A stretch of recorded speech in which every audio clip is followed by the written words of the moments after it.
পারুলের স্মৃতিতে আবারও সিঁদুর পরিয়ে দিল রায়ান। হ্যাঁ বন্ধুরা, এমনটাই দেখা যাবে। তাই সম্পূর্ণ জানতে ভিডিওটিতে লাইক দিয়ে চ্যানেলটি সাবস্ক্রাইব করে দেখতে থাকুন। গল্পের শুরুতে দেখা যাবে পারুলকে গুন্ডারা ধরলে সেখানে রায়ান পৌঁছে যায়। আর তখনই গুন্ডাটা বলতে থাকে, এবার এবার তোকে কে বাঁচাবে? তখন রায়ান এসে বলে, আমি বাঁচাবো। তখন রায়ান এসে গুন্ডাদেরকে ইচ্ছে মতো মারতে থাকে। তারপরে গুন্ডাদের আঘাতে রায়ানের হাতে চোট পায়। তারপরে গুন্ডারা সেখান থেকে পালিয়ে গেলে পারুল বলে, রায়ান, এ তো দেখছি তোর হাত কেটে গেছে, তোর হাত দিয়ে অনেক রক্ত পড়ছে, এখনই ডক্টরের কাছে যেতে হবে। তখন রায়ান বলে, না না, কোথাও যেতে হবে না। তখন পারুল বলে, একদম না, একদম কোনো কথা বলবি না, আমি যা বলবো তাই হবে, যাবি তো?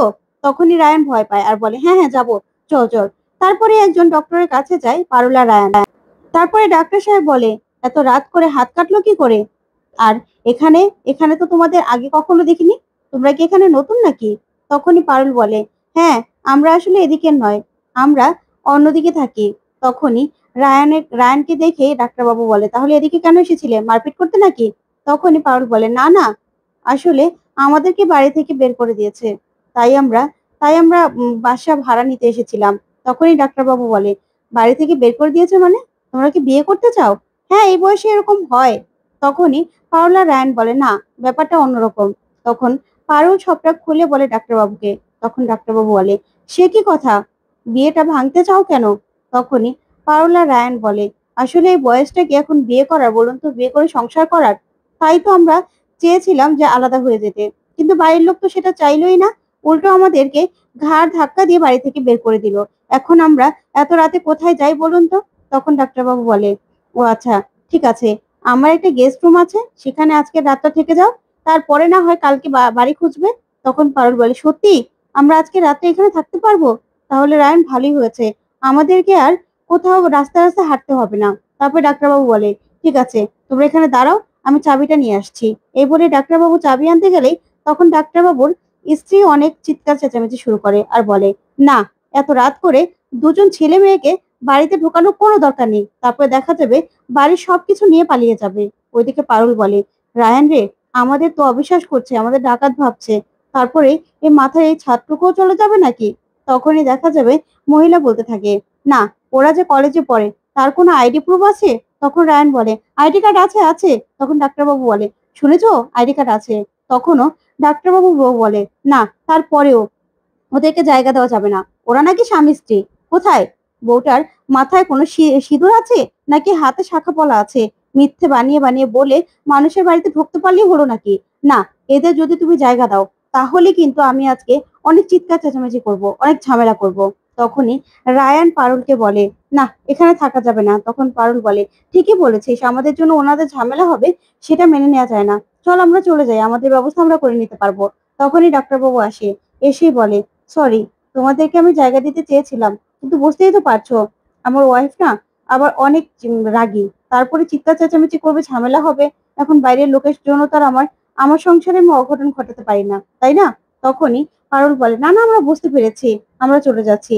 তারপরে পারুল আর রায়ান সেখান থেকে বেরিয়ে চলে যায়। ওদিকে দেখা যাবে পারুল আর রায়ান রাস্তা রাস্তা হাঁটতে থাকে।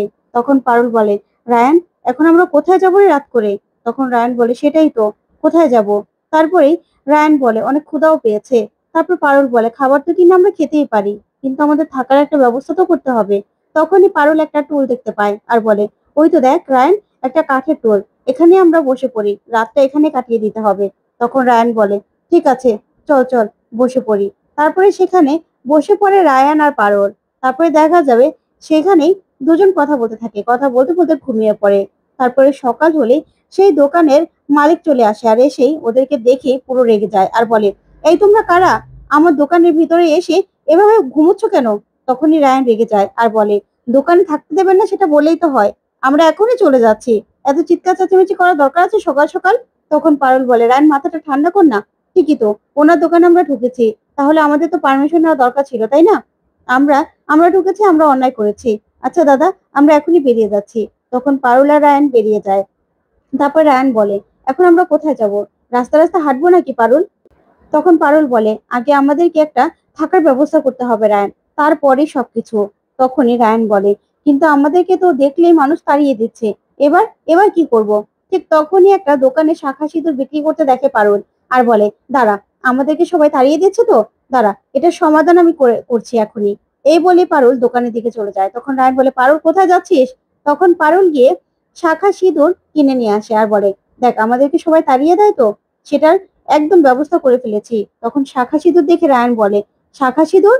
এগুলো দিয়ে তুই কি করবি? এমনিতেই তো আমরা বিয়েটা ভাঙতে চাচ্ছি, এখন আবার তুই এগুলো পরবি নাকি? তখন পারুল বলে, দেখ ওই যে ডাক্তারের বউ আমাদেরকে কেন তাড়িয়ে দিল বলতো? কারণ আমার মাথায় সিঁদুর নেই, আমার হাতে শাখা পলা নেই, সেজন্য আমাদের স্বামী স্ত্রী কেউ বিশ্বাসই করছে না। আর এখনকার সময়ে যদি আমরা এমনিতেই দুজন ছেলে মেয়ে যাই, কেউ আমাদের বাসা ভাড়া দেবে? দেবে না তো, বলবে আমরা অপকর্ম করতে এসেছি। তার থেকে আমাকে আবারও শাখা সিঁদুর পরতে হবে। তখনই রায়ান বলে, হ্যাঁ হ্যাঁ তুই ঠিকই বলেছিস, আচ্ছা শাখা সিঁদুর পরে নে। তখনই পারুল শাখা পড়তে গেলে হাতে যেমন ঢুকাতে পারে না আর বলে, রায়ান কিছুতেই তো হাতে পড়তে পারছি না রে। তখন রায়ান বলে, দাঁড়া আমি পরিয়ে দিচ্ছি। তারপরে রায়ান নিজের হাতে পারুলকে শাখা পরিয়ে দেয়। তখনই শাখা পলা পরাতে দেখেই পারুল অবাক হয়ে রায়ানের দিকে তাকিয়ে থাকে।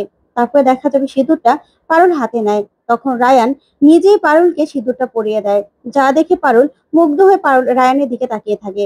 তখন রায়ান বলে, কিরে কোথায় হারিয়ে গেলি? শোন, শাখা সিঁদুর পরিয়ে দিয়েছি তার জন্য আবার অন্য কিছু ভেবে নিবি না কিন্তু।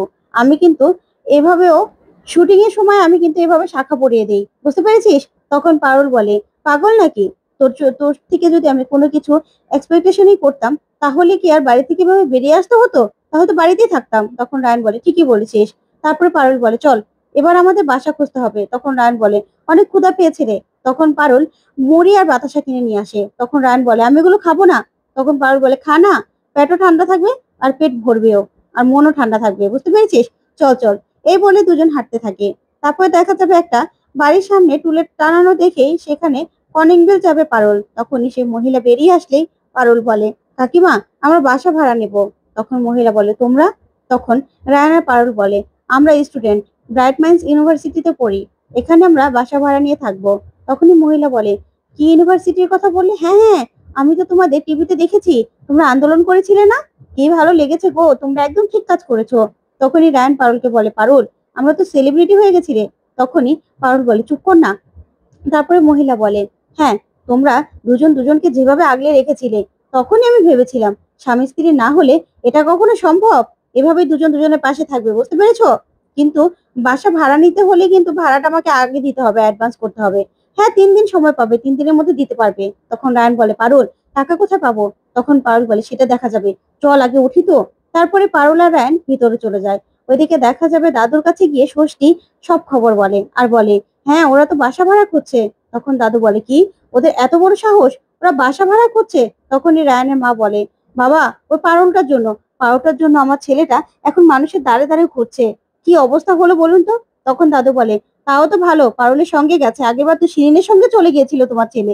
তখন তারপরেই কৌশালী বলে, বাবা আপনি তো শুনলেনই, ওরা বাসা ভাড়া করছে, ওরা নত হবে না, ওদেরকে এবার আনার ব্যবস্থা করুন, না হলে যে ওরা বাড়ি থেকে একদম বেরিয়ে গেছে যে আর আসবে না। তখনই ষষ্ঠী বলে, ওরা তো ডাক্তারের কাছে গিয়েছিল, ওই তো নাতির হাত নাকি কেটে গিয়েছিল মারামারি করতে গিয়ে।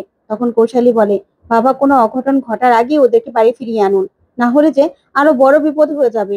তখনই দাদু রায়ানের বাবাকে বলে, যাও এক্ষুনি যাও, ওদেরকে বাড়ি ফিরিয়ে আনো, বলো যে ওরা যে কতটুকু শেয়ানো হয়েছে সেটা আমি বুঝতে পেরেছি, আর ওদেরকে কোনো পরীক্ষা দিতে হবে না, নিয়ে এসো ওদের। তখনই রায়ানের বাবা বলে, ঠিক আছে বাবা আমি যাচ্ছি, ওদেরকে নিয়ে আসবো। তখন ষষ্ঠী বলে, হ্যাঁ ওই পাড়াতেই তো ওরা বাসা ভাড়া করছে। তারপরে দেখা যাবে রায়ানের বাবা ওদেরকে আনতে চায়, কিন্তু রায়ান আর পারুল কিছুতেই আসতে রাজি হয় না। এদিকে দাদু সেই কথা শুনে প্রচন্ড রেগে যায়। তো বন্ধুরা কেমন লাগলো আজকের আপডেট, কমেন্ট করে জানাও। ধন্যবাদ।